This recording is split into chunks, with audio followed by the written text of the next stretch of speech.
नमस्कार बच्चों। आज हम लोग बसंत भाग 3 के 5वां पाठ पढ़ेंगे। चिट्ठियों की अनूठी दुनिया। इसके लेखक हैं अरविंद कुमार सिंह। इस लेख में लेखक ने चिट्ठियों की अनूठी दुनिया के बारे में वर्णन कर यह बताना चाहा है कि भले ही संचार साधनों में दिन प्रतिदिन वृद्धि हो रही है, लेकिन चिट्ठियों की दुनिया निराली है। फैक्स, एसएमएस, दूरभाष, ईमेल कितना भी अपना प्रभुत्व जमा लें, लेकिन चिट्ठियाँ सर्वश्रेष्ठ ही रहेंगी। इस पाठ का सार इस प्रकार है। पत्रों की उपयोगिता शुरू से ही है। मानव सभ्यता के विकास में पत्रों ने विशेष भूमिका निभाई है।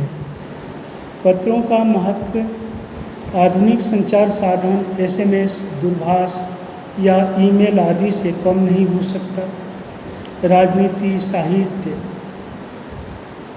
तथा कला के क्षेत्र में पत्रों का अत्यधिक महत्व है, क्योंकि ये लिखित प्रमाणों पर कार्य करते हैं। मानव सभ्यता के विकास में पत्रों का महत्वपूर्ण योगदान रहा है, क्योंकि पत्र मनुष्य के लिए संदेश व प्रेरक दोनों रूपों में कार्य करते हैं। पत्र को उर्दू में खत, संस्कृत में पत्र, कन्नड़ में कागज, तेलुगु में उत्तरम, जाबू और लेख तथा तमिल में कडित कहा जाता है। दुनिया भर में प्रतिदिन करोड़ों पत्र एक से दूसरे स्थान पर पहुंचते हैं। केवल भारत में ही 4.5 करोड़ चिट्ठियाँ डाक में डलती हैं। पत्र यादों को सहेज कर रखते हैं। वे मनुष्य हेतु आधारभूत प्रमाण होते हैं, इसलिए इनकी मनुष्य के जीवन में काफ़ी अहमियत होती है। सन 1953 में जवाहरलाल नेहरू ने अपने विचारों में कहा कि संचार के साधनों में कई वर्षों तक तो मनुष्य ही भाग भाग कर डाक पहुंचाते थे, जिन्हें हर कार्य कहा जाता था। फिर घोड़े आए, फिर पहिए के वाहनों द्वारा डाक पहुंचाई जाने लगी, लेकिन अधिक बदलाव रेलवे और तार के आने से हुआ। तार तो काफ़ी जल्दी संदेश पहुंचा देती है, लेकिन धीरे धीरे टेलीफोन, वायरलेस और रेडार और भी बदलाव लाएंगे। भारत में पत्र संस्कृति विकसित करने हेतु स्कूल के पाठ्यक्रम में पत्र लेखन को स्थान दिया है। विश्व डाक संघ विभाग तो 16 वर्ष से कम आयु के बच्चों हेतु पत्र लेखन प्रतियोगिताओं का आयोजन करता है, जिससे बच्चे पत्रों से परिचित हो। वह इस कला का भरपूर प्रयोग करें, क्योंकि फैक्स, ईमेल, टेलीफोन व मोबाइल में पत्र व्यवहार को काफ़ी हद तक प्रभावित किया है। पत्र तो मनुष्य के लिए धरोहर का कार्य करते हैं।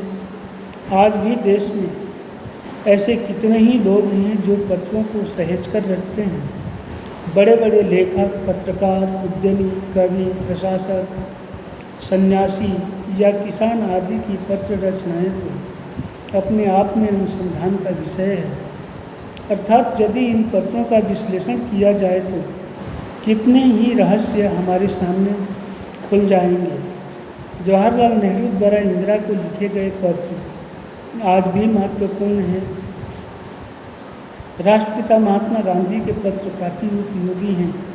वास्तव में पत्रों में अपने समय के अनुसार देश, काल और समाज को परखने की शक्ति होती है।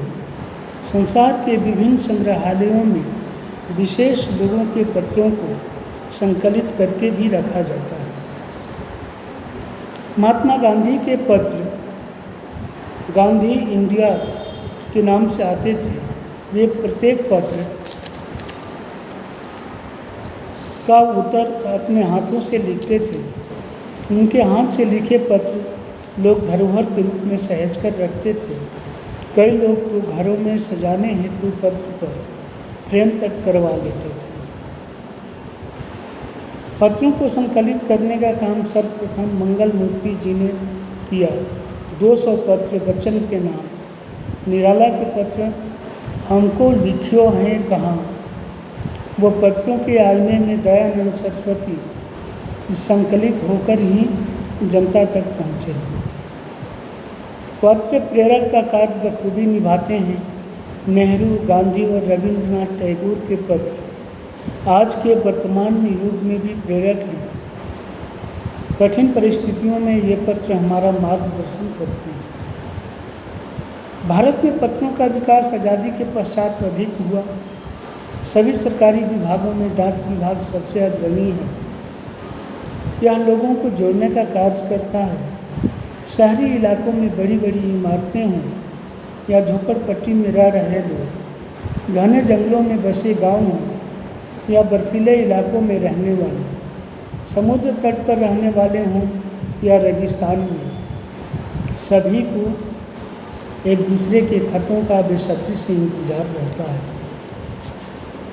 डाक विभाग केवल पत्रों का ही आदान प्रदान नहीं करता, बल्कि मनी ऑर्डर द्वारा धन भी एक व्यक्ति से दूसरे व्यक्ति को भेज सकता है।